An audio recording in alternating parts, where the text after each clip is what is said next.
Welcome, everybody. The podcast. This is the podcast. You don't know what podcast it is. It's the podcast, the very first one. No, of course you know what the podcast is. This is Casting for Two with your host, me, the guy speaking at you right now. I'm that host, okay?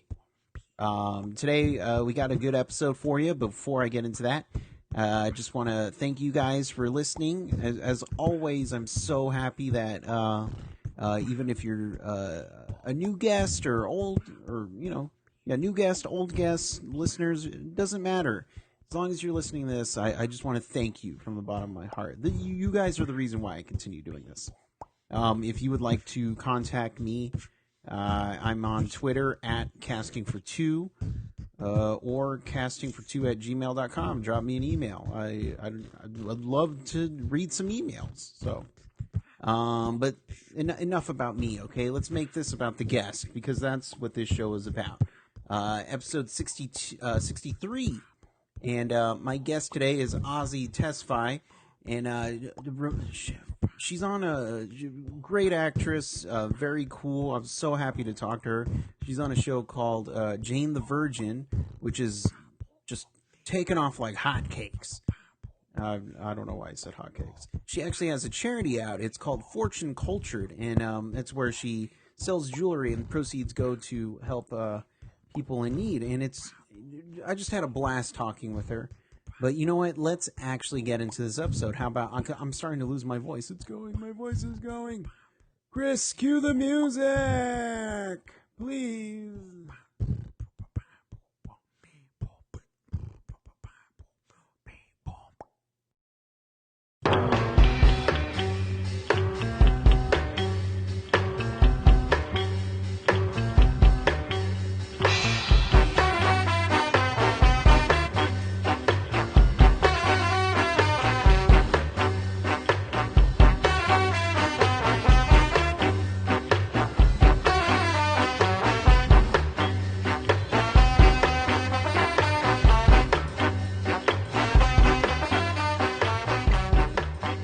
Hi. Hi, how are you? I'm great. I'm so glad I get to talk to you. I am too. I was looking forward to our chat. I was a little worried. I was like, oh man. I know. I'm so sorry about last time. I was at work, and then when I came back out, I left my phone in my chair, hoping to run out and speak with you. And then, of course, 19 takes or something later, the hour got away, and I was like, oh no. Right. No, I completely understand when actors, you're at work and, there's never a guarantee on how long something will take. Yeah. So you never know. And then, I'm always like, can I go send the sex? They're like, no. No, you stay here and be in the background. Yeah. Because you might be in the shot. Yeah, exactly. So, no, I completely understand. Yes, I reminded them too. I was like, I want to make sure I reschedule and get to talk with him. So I'm glad I did. No, I'm so happy, and I'm so happy to have you here. Yes, thank you for having me. Absolutely. How's it been going for you? It's been great. It's been overwhelmingly great. Mm-hmm. Yeah. It's just good. Yeah. It's kind of surreal. Yeah. Well, I'm sure, the show, I forget the main actress, but getting a Golden Globe win, making the show way more high profile and, becoming more popular. I could see how that would kind of be a little overwhelming, but the good kind. In a good way. Yeah, the show was nominated for Best Comedy as well, and didn't win. Gina won, but we'd only been 9 episodes into the show, and to be it was the only network comedy nominated, and only network show nominated, period. So that was pretty crazy, and I think it just got people to start watching it, binge watch the episodes, and hopefully enjoy it. Right. And then I guess it doesn't, and it's nice because CW is they also renewed you for a second season, correct? Yes. Yeah, Yeah. and it must be nice to have a studio backing you up as well. Yeah, I just feel very supportive. I've never been a part of anything that, from the showrunner to the writers to the actors, to the producers, everyone's really supportive. It's strange to say that it's like a family, but it really is. It's an environment that is pretty special and incredible.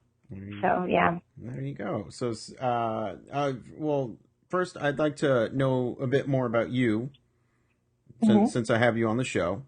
I'm always fascinated with why people choose, the certain career paths. So yours is acting. Was acting something you did when you were little? No. No. And I grew up in Los Angeles, so it was the last thing that I wanted to do. One of my best girlfriends, growing up through junior high and high school was a really successful child actor. And all that made me want to do was have nothing to do with the industry at all. Right. I saw how crazy it was. So I wanted to be a lawyer, and I don't know if that was just because I talked a lot, and so my parents told me that was a good career path for me. But I thought it was the most opposite thing of anything in the entertainment industry. So through high school, and I went to UC Berkeley, and I studied business, and I always had the intention of applying to law school. And then towards the end, I interned with a corporate lawyer and an entertainment lawyer, and I hated it both. And I didn't know what I wanted to do. And so while I was writing my thesis, I did have an opportunity through an old commercial modeling rep that I did when I was younger of a pilot that had come out. And so I thought, why not? I had studied theater, but as a hobby, never as anything I wanted to do as a job, more like a creative outlet. Right. And I went and did it, and I don't know if it was because I had no fear or I hadn't overthought it, but I ended up getting this pilot, and my mom, told me that there's no, sorry, my phone's beeping. There was no way that I was going to drop out of college, 3 months before graduating. So I passed on that, but it got me intrigued. And I told myself after graduation, I'd give myself 5 months to give this a try, start studying and start auditioning. And if it worked out, then I would do it. If not, I would start applying to law schools. And within that 5 months, I got another job. So I kind of never looked back after that. There we go. Well, see, I've been in the courtroom a couple of times, because I was in the jury. Okay. Yeah, no, nothing. Committing a crime? No. No, lawyer, see, I'm not an actor, but I assume being a lawyer and acting is probably one and the same, because they're trying to convince you of something, of the truth, of their perspective of the truth. And I remember I was in a courtroom for this really long case. There was one lawyer who was just way out there, putting on a show for everyone. Somebody would say something and he would roll his eyes, the hands would go in the air. And I was very entertained by this lawyer. It made being in jury duty for 3 days kind of fun, just because of how his mannerisms, and it felt like he was putting on a show the entire time.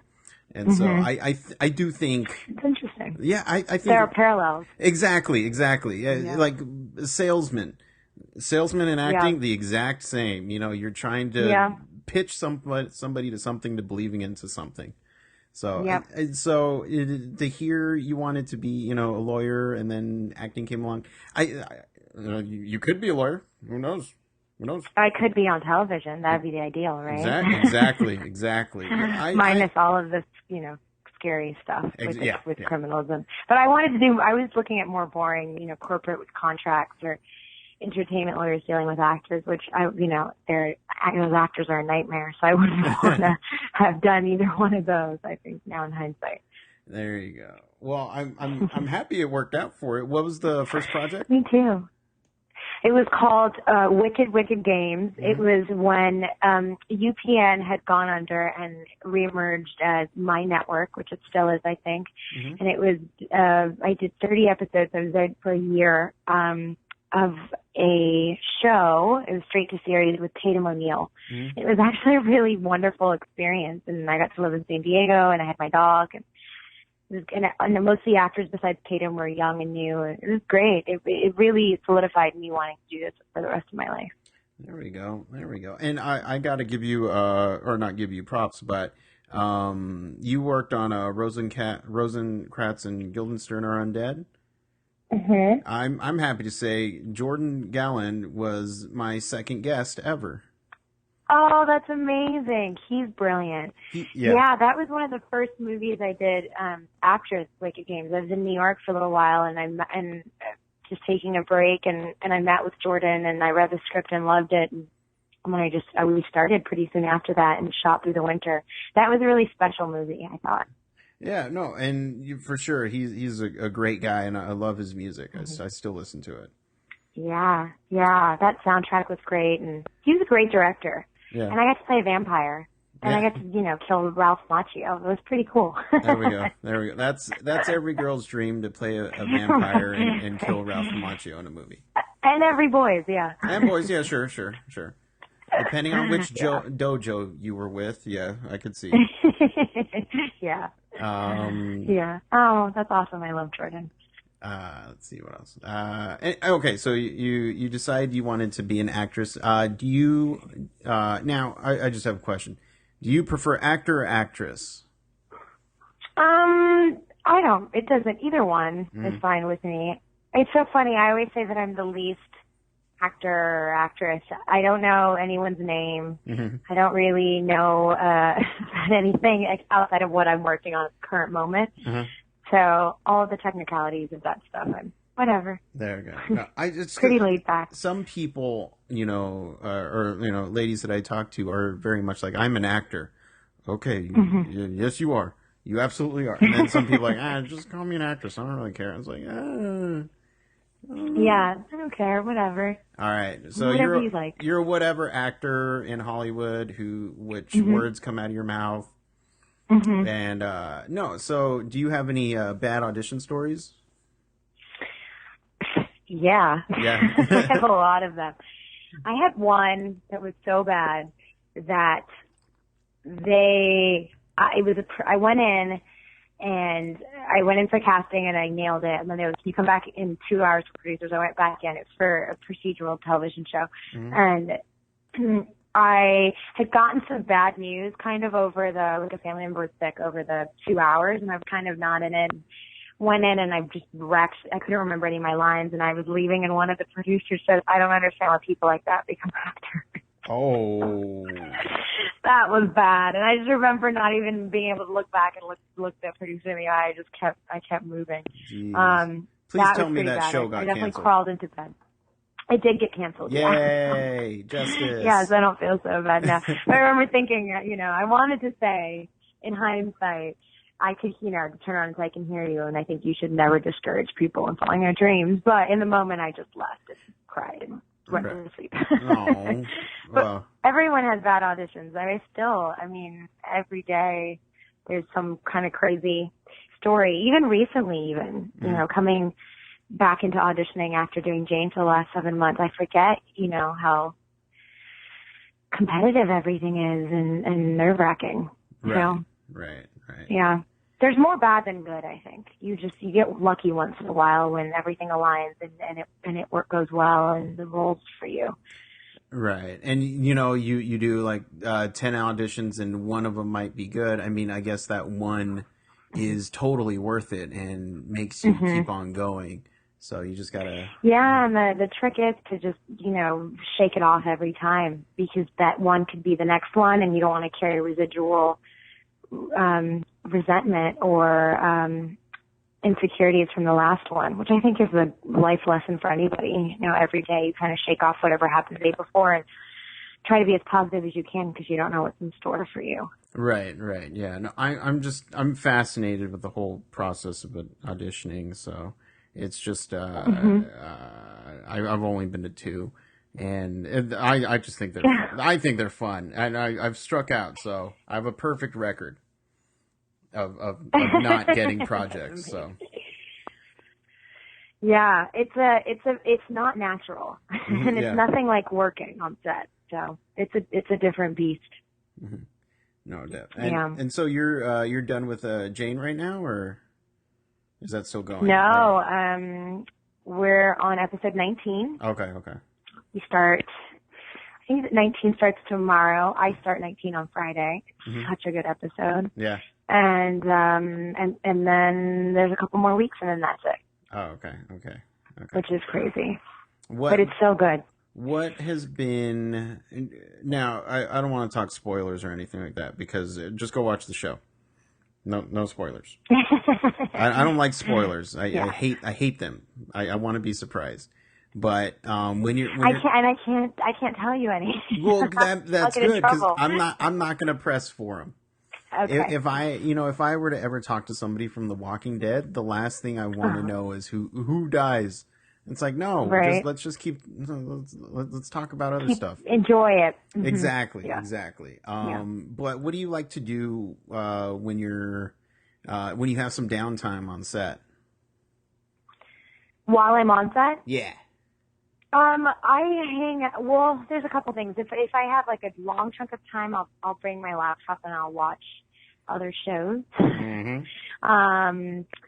And if there's not a whole lot of time, I'll just hang out with my castmates. I hang out with Brett a lot because I work with him a lot, and he's really funny. Mm-hmm. And so we'll hang out and chat and catch up on things. Or we just hang out with each other. We actually like each other, which is bizarre, but so that usually tends to be the way to kill time. Or eat. I like to hang out at the craft service when I have time off in between. So I'll just kind of pull up a chair and eat for a couple hours. There you go. What's your favorite thing to eat? I make sandwiches because they have a panini press. So I like making all kinds of exciting sandwiches. I do a good grilled cheese with tomato and avocado. That's my go-to. So if this whole acting thing doesn't work out, would you ever consider opening your own panini restaurant? I would do it only for friends and family. Okay. I don't think I could run a restaurant, but I would run it out of my kitchen. There we go. Okay. All right. Fair enough. Yeah. No, that's, and you also have a another like a charity. Yeah, I have an accessories line, a jewelry company that gives its proceeds to different charities.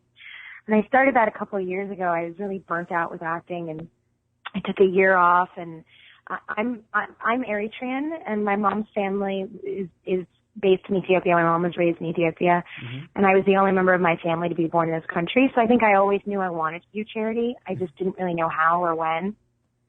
And I always assumed that I think most people feel this way. When I get this job or when I make this amount of money, then I can help people and be of service. And it was just putting more strain on those auditions and on myself. And so through a series of events of working with this nonprofit school in Ethiopia, their meal program got pulled. And after trying to unsuccessfully raise money, I came across realizing that making jewelry, which I like to do, and selling it was a really quick and easy way to raise money without having to beg. And then just from that, it kind of blossomed into this big brand that was supporting, a lot of charities and a lot of incredible women and children all over the world. And so then I took some intentional time off just to grow that, and I partnered with Tom's Shoes, which kind of changed the dynamic of just me having this small little charity to tens of thousands of pieces and adding a charity every 6 months, a new charity, a new cause. And so then that kind of became my purpose for a year, and it still is my purpose, but I missed my passion, which was acting. So about a year later, which was not that long ago, it was probably a year ago now, I came back to acting, and then I think a weekend I booked, of course, I think now that I was like putting the good in the world and had that already rolling on its own, I started working on Franklin and Bash, and I did that. And then a week after the finale of that, I started Jane. Okay. And see, that's awesome. And, I actually am in the jewelry selling business as well. Are you? That's incredible. It's not my own pieces, but I know a princess cut. I know what that is. That's impressive. Yeah, I know That's fancy jewelry though. Exactly. My stuff is like $30. Oh, okay. Well, I know. I try to keep it cheap and accessible. There you go. And so somebody wants to pick up some jewelry and do it for a good cause. Yes, if they would be so kind and generous to get some jewelry. The company is called Fortune's Culture, and they can go to fortunesculture.com. And it's all organized by the country and the cause, and then they can check out the jewelry beneath that. So if there's a certain country they want to help or a certain need, whether it's education or health, they can sort it through that and find some jewelry that matches that as gifts for themselves or for somebody else. There we go. So everyone go do that. Go do that and buy right now, this second, even though you're not listening to it. Well, you will be in a certain time. You will be. Or no, wait till we're done and then go do it after. Yeah. Or, well, what if they just leave us on in the background? Yeah, they could do both at the same time. That's a great idea. All right. Yeah. Okay. So just the important thing is that they just do it. Yeah, exactly. And you mentioned when you're not doing the acting, you like to binge watch. What shows? Oh gosh. Yeah. Okay, here we go. What shows are you watching? Well, I like to get really behind so that I can watch things. Right. But I had the flu over the Christmas break, which I think everyone had that horrible flu. And I watched the whole 4th season of Homeland. Oh, okay, yeah. Which is exciting, and I was warned to give it a chance because it starts off slow and then it really picks up. That was great. I'm a fan of Scandal. Yeah. Which I know, I feel like everyone likes that show. And what else have I been watching? Those are the two main ones. I just started House of Cards. Just started season 1. Oh, okay. So it's a new one for me. I only watched 4 episodes and then I haven't had time again to keep going. But mainly Homeland and Scandal were the recent major, 10 episode plus binge watches. And then as I've never admitted this to anyone, but I feel like since it's just you and I talking. Okay, yeah, don't worry. It's so the show that airs before us is called The Originals. It's on the CW as well. Yeah. And so I watched it to kind of check out what show was on before ours, and the next thing I know, I had watched 15 episodes of the show because I think it's so good. I'm really into it, and I know that I'm way older than the target audience, but I love it. And I went to set. I was working that. I watched it through the whole weekend. I was working Monday morning. And 2 of our writers from that episode were like, "What's going on with you today? The character's there's a little something there." And I was like, "I'm sorry, I watched 15 episodes of the originals." And they're like, "That's it. There's like a vampire werewolf hybrid thing going on with your character today." So I was like, okay, I promised that I would never watch it before work. But that was my that was my new guilty pleasure that I haven't admitted to anyone but you. Well, I feel honored, and I think you should have gone to the writers and say, for this episode, I feel like I would become a werewolf and or vampire. That's all I'm saying. I know. That's what I thought. That they felt like we already had enough complicated storylines going on. I don't think that would work. You know what? That would make a good Z plot in a story one. Yeah, I would. I agree. I'll bring it back up again to them. Okay, cool. Okay. I would love to watch an episode where somebody just out of nowhere, they only do it for one episode, just thinks he's a vampire or a werewolf, and then they don't. I would love that. I still have my vampire teeth from Rosencrantz and Guildenstern that were custom made for me, so I could just pop those out anytime and use them. There we go. And now, I think it'd be funny if you were to just leave those in during an eating scene, and just never talk about it. Nobody talks about it. You just have vampire teeth, and you're eating a sandwich or something. You're eating a panini. That's not a bad idea. And then when they ask what's going on, I just say I didn't wear my retainers and I forced my teeth were a little crooked. Exactly. It's just a retainer. If you say my dentist recommended it, they'd be like, "Oh, okay." That'd be great. Exactly. That'd be great. That's my way to bring an original crossover. Maybe that'll happen. Jane the Virgin, the original Vampire Diary crossover. It worked for the Flash and Arrow. I don't see why it couldn't work for you guys. See? I agree. Crossovers are huge right now. Let's put it out there. All right. Let's put it out there. I would love that. All right, CW, get on it. Yeah. Vampire virgin crossover. There we go. Did you ever watch Boy Meets World? I did, yeah. There was that awesome crossover, the holiday episode, or maybe it wasn't a Halloween episode, but when they did a Scream crossover. Oh, I don't remember that. Yeah, they were locked in the high school, and there was a murderer killing everybody, and Jennifer Love Hewitt was there. Oh, that's awesome. So I feel like that kind of television needs to come back. I agree. People love that. I love that. We love that. Exactly. And, anything can be done in a dream sequence. Yes. So and we do a lot of fantasy dream sequences. I like where this is going. I think the CW should definitely have vampire crossovers, and then I would volunteer to be the first vampire. should I just give my resume to you, or should I submit it to the producer? Like, I can write this episode, and I'll just submit it. I think you should write it and then submit it. Okay. All sometimes right. And, whatever happens, happens. Resist it. Mm-hmm. Yes, agreed. Okay. I support you. All right. Is there anything else you'd like to chat about? I think that's it, outside of, hoping that people go support the charities that I work with at fortuneculture.com, and then watch the show Monday nights at 9 on the CW, and kind of make their own decisions on both. But I think they'll love both, so I feel very confident about that. There we go. And catch Azie, because she's great. She's a blast, and you have to come back on the show whenever you want. I would love to. Great. All right. And I'll get working on that episode, okay? Okay. Right. Let me know how that goes. I will.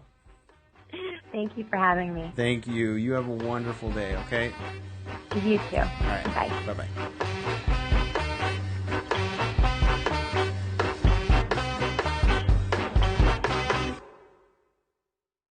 Hey guys, just a quick reminder, you can always catch up with these episodes on castingfor2.com. You can also follow me at Twitter @castingfor2, or send me an email at castingfor2@gmail.com.